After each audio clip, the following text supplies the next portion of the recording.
तुमच्या वार्डातून वाटप करणार आहे।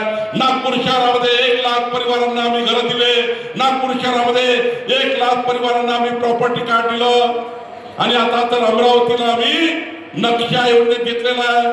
नक्षामध्ये तुमच्या अमरावतीमधल्या पत्रकारांना माझी विनंती आहे, पत्रकार बंधूंनो, अमरावतीमध्ये माननीय पंतप्रधान नरेंद्र मोदीजींच्या नक्षा योजनेत आम्ही घेतोय।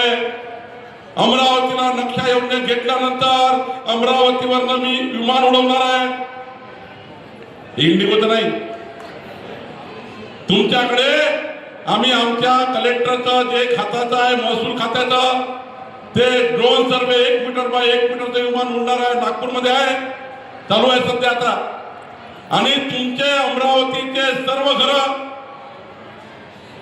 गरीब माणूस असो मोठा माणूस असो, सर्वांचे घर इंग्रजांच्या काळात नोंदणी झाली, त्यानंतर कधी नोंदणी झाली नाही। मी आता जे नक्षा योजना आणली देवेंद्र फडणवीसजींनी आणली आहे, या योजना तुमच्या प्रत्येक घरांचा सरकारी नकाशा ड्रोन सर्वे करून तुम्हाला देण्याची योजना आपण करतो आहे। प्रत्येकाचा नकाशा हा प्रॉपर्टी कार्ड, तुमचं घर किती, तुमचा प्लॉट किती, तुमची मालकी किती, सरकारी जागेवर मालमत्ता देणे, सरकारी जागेवर मालकी देणे आणि ड्रोन सर्वे करून तुमच्या घराचा सरकारी नकाशा तयार करून देण्याची योजना 500 वर्षानंतरही तुमचा पडनातू तुमचं घर गुगलवर टाकलं, मोबाईलवर गुगलवर बघितलं, आयक्लाउडवर बघितलं तरी तुमचं घर नकाशावर तुमच्या मोबाईलवर तुमचं प्रॉपर्टी कार्ड दिसेल, अशी योजना नक्षा योजना अमरावतीमध्ये आणण्याचा निर्णय आपलं सरकार करत आहे। आणि या योजनेला 4000 रुपये प्रति घर लागणार आहे, जनतेला 4000 रुपये घ्यावं लागणार आहे। पण अमरावतीचा पालकमंत्री म्हणून मला देवेंद्रजींनी जबाबदारी दिली।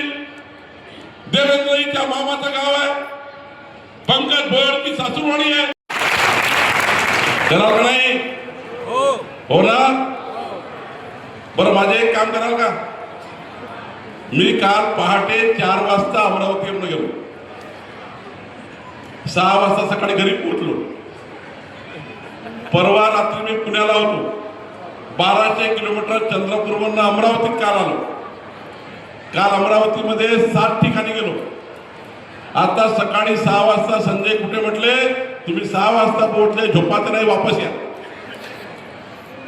रात्रभर झोप नाही दिलं संजय कुठे, अनिल बोंडेजी, तुम्ही सर्वांनी हे व्यासपीठावर नेते बरोबर बडे कलाकार आहे। मी आज नागपूरमध्ये प्रचारात जाणार होतो।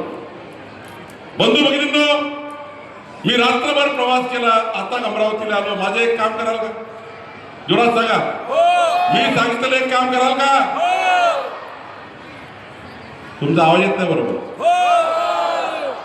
आमच्या लाडक्या बहिणी, तुम्ही काळजी करू नका, देवाभाऊचं सरकार आहे, लाडक्या बहिणीचा उदो आहे, काही काळजी करू नका, लाडक्या बहिणीच्या मागे आमचं सरकार उभं आहे।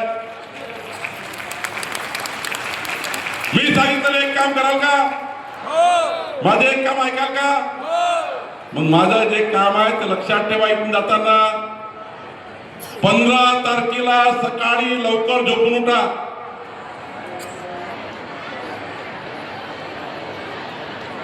15 तारखेला सकाळी लवकर झोपून उठा।